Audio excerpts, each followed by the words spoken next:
আল্লাহ যে কেন বারবার আমার সাথে এমন করে আমি বুঝি না। যতই চাই দেখব না ততই আমার চোখের সামনে এসে পড়ে। এই বাচ্চাটাকে আমি ১ মাস আগে রেস্কিউ করেছি। খাবার দিতে গেছি কুকুরকে, তখন ওকে দেখছি।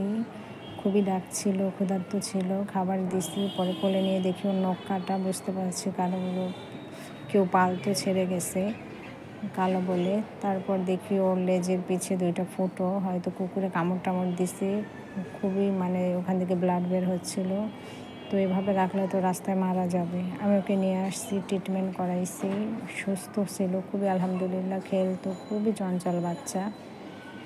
তো ১ মাস এমনি ভালোই গেছে। তো হঠাৎ একদিন দেখি ও নাই। আমি বাইরে থেকে এসে দেখি নাই। ওকে অনেক খোঁজাখুঁজি করি, কোথাও পাই না। তারপর আমি প্রায় ৩ দিন পর অনেক খোঁজা হয়েছে আমার এলাকায়, এখানে সেখানে। ৩ দিন পর ও আসে। দেখেন, আসার পর ওর অবস্থা দেখছেন কী করে আসছে কানটাকে।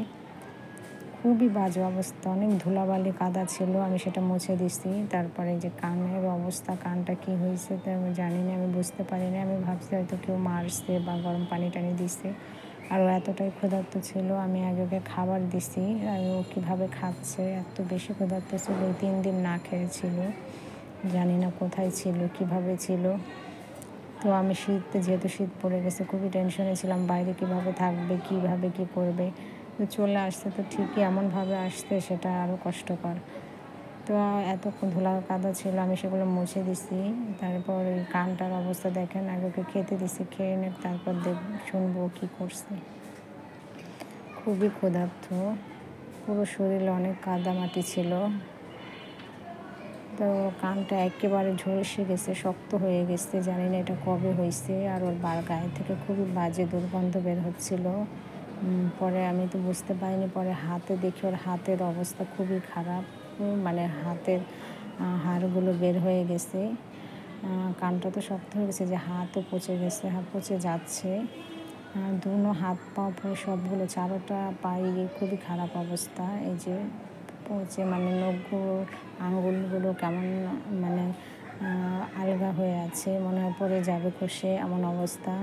তো আমি আর দেরি করিনি। ওকে এভাবে রাখলে তো আরও খারাপ হবে দিন দিন। আর গন্ধ বের হচ্ছে বাজে। তো আমি সাথে সাথে ওকে ভ্যাটের কাছে নিয়ে যাই। বাসায় যেহেতু কেউ ছিল না, দুপুরবেলা এমন সময় আসছে। এমন সময় করে পাবো কি না ভ্যাটকে সেটাও জানি না। তারপরেও গিয়ে দেখি এভাবে তোকে রাখা যাবে না। এতে আরও বেশি গন্ধ বের হচ্ছে, আর ওরও কষ্ট পাচ্ছে, মাথাও রাখতে পারছে না।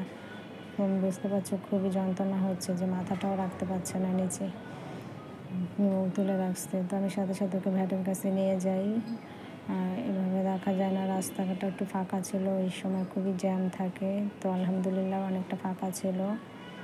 পাবো কি না, যেহেতু আমি যাকে দেখাই তিনি থাকলে ভালো হতো, কিন্তু তাকে পাইনি। একটা মহিলা ডক্টর পেয়েছি। ওনার এখানে আর কি একটু বড় করছে ক্লিনিকটা, ছোট ছিল। কারণ অনেকে আসে তো, অনেক পেশেন্ট আসে, বেশি জায়গা হয় না। আজকে অনেক ফাঁকা, কমই ছিল দুপুর টাইম, তাই। তো ওনারাও আসতে, ভেতরে একটা দেখছে, আমাকে বললো বসতে। আমি আবার ওকে নিয়ে বসে, ও খুব ডাকাডাকি করছে। তো আমি বললাম ওকে বের করে রাখি, ওকে বের করে নিই। খুবই ভয় পাচ্ছিল, জানি না কেন খুব ভয় পাচ্ছিল। দৌড় মারবে, নিচে নেমে গেছে। তো আমি ওকে আবার তুলে বসালাম। তো অনেকক্ষণ বসে রয়েছি। ভেতরে পেশেন্ট আসতে, বিড়াল আছে, তার জন্য ঢুকতে দিচ্ছে না। কী অবস্থা, সাদা হয়ে গেছে, ফেসটা এত কুচকুচে কালো ছিল, এমন হয়ে গেছে। তারপরে ভেতরে ঢুকছি, কোনো মতো বলতেছে যে এখানে ভিডিও করা যাবে না, ফোন রাখেন। তারপরে হয়তো আমার ভাইও কীভাবে একটু ভিডিও করছে। তো এই যে ওকে ইঞ্জেকশন দিছে ব্যথার। আর আমি বলছি কী হয়েছে, ওকে কি কেউ মারছে? দেখেন ওনারা বলতেছে না, কেউ মারে নাই, ও খুব বাজেভাবে কারেন্টে শর্ট খাইছে, খুব বাজেভাবে। ও বেঁচে আছে এটাই বেশি। তো আমি খুবই ভয় পেয়ে গেছি। আর কোথায় কীভাবে কী হলো। কারেন্টে শর্ট খাইছে, ওর কানটা আর কি শক্ত হয়ে গেছে, পড়ে যাবে। হাতে যেখানে যেখানে শর্ট খাইছে সেটা খসে পড়ে যাবে, ওগুলো থাকবে না। তো আমি বলছি ঠিক হবে, আর হবে না, এটা আর হবে না, এটা এমনই থাকবে। আপনার ভালো মতো ট্রিটমেন্ট করাতে হবে বাসায়।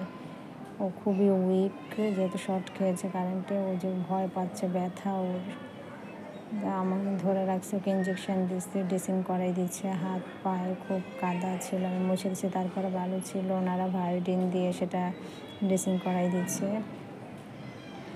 খুবই ডাকাডাকি করছে, তো বাসায় নিয়ে আসলাম। ওখানে ভিডিও করা যায় না, বারবার নিষেধ করছে। তো এই যে এখনও খুবই চুপচাপ হয়ে গেছে। আসার পর ওখান থেকে যে কি ইঞ্জেকশন দিল, আরও নিস্তেজ হয়ে যাচ্ছে আস্তে আস্তে। আমি ওকে ওষুধগুলো খাইয়ে দিলাম প্রথম দিন। নিয়ে এসে সাথে সাথে যে মেডিসিনগুলো দিয়েছি ওকে খাইয়ে দিছি। খেতে চায় না। প্রথম দিন তো খুবই ক্ষুধার্ত ছিল, খেয়েছে, তারপর খুবই অল্প খেয়েছে। তারপরে ওগুলো যে কানেরটা খুলে পড়ে গেছে, পরের দিনই পড়ে গেছে ভায়োডিন দেওয়ার পর। কেমন দেখায়। তারপরের দিন আবার ওকে ওষুধের জন্য নিয়ে আসছে, যে এখন চুপচাপ বসে আছে, কিছু খাচ্ছে না, কোনো কথাও ডাকাডাকিও করছে না, খুবই নিস্তেজ হয়ে গেছে। তো আমি তো এভাবে রেখে দিতে পারবো না ওকে। আমি তাড়াতাড়ি 2বার বমিও করেছে, কিছু খাচ্ছে না। আমি খুবই টেনশনে পড়ে গেছি যে না, তো এভাবে রাখা যাবে না, যেহেতু আমার আরও 2টা বিড়াল এভাবে মারা গেছে, খাওয়া দাওয়া বন্ধ হয়ে করে, শীত চলে আসছে, ফ্লুর ভয়ও আছে।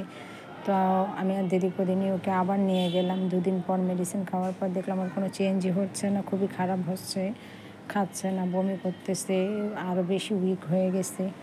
আমি ওকে সাথে সাথে আবার নিয়ে গেলাম সেখানে। তখন রাত 8টা বাজে। তারপর আমি নিয়ে গেছি, বলতেছে এখন স্যার চলে যাবে। তো আমি বলছি আমাকে একটু দেখে নে, বাচ্চাটা খুবই খারাপ অবস্থা। তো ওনারা বললো এখানে ভিডিও করা যাবে না, ফোন বন্ধ করেন, স্যার আছে। তারপর আমরা আর ভিডিও করতে পারিনি। তো ওনারা বলতেছে ফোন রাখেন। তো আর ভিডিও করা হয়নি। তো বাইরের এটাই বাসায় নিয়ে আসছে। ওনারা আবার নতুন করে মেডিসিন লিখে দিছে ডক্টর, স্যালাইন খাওয়াতে বলছে। তো আমি আবার এগুলো খাওয়াচ্ছি। প্রথম দিন তো 2 দিন ভালোই ওকে যখন দিয়েছি মুখে খেয়ে নিচ্ছে, এবার খাচ্ছে না। ওষুধ খাওয়াতে খুবই কষ্ট হয়েছে আমার। এই যে কেমন নিস্তেজ হয়ে শুয়ে আছে, ওষুধ দেখলে চলে যায়। আজকে চুপচাপ শুয়ে আছে, নড়ছে না। তো আমি যে মুখটা একটু চাপিয়ে ধরতে হয়, না হলে সব বের করে ফেলে।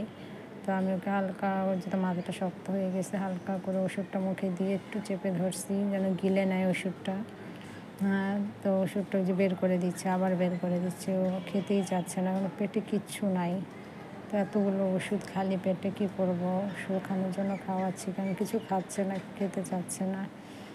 যা আমি স্যালাইন খাইয়ে নিয়েছি, প্রথম বলছে ভাতের মার খাওয়াতে, সেটাও দিয়েছি। এখন আমি একটু ওষুধটা খাইয়ে দিচ্ছি, কারণ ওষুধটা না খেলে তো ঘাটা শুকাবে না, আর ব্যথা কমবে না। ব্যথার ওষুধও দেওয়া হয়েছে এখানে, অনেক কষ্ট করে খাওয়া হয়েছে কোনো মতো। তো খুবই নিস্তেজ হয়ে গেছে, জানি না কী হবে। ওর জন্য দোয়া করবেন সবাই। নিস্তেজ হয়ে গেছে, কিছুই খাচ্ছে না, ভালো লাগে না, আল্লাহ যেন ওকে সুস্থ করে দেয়। ওর জন্য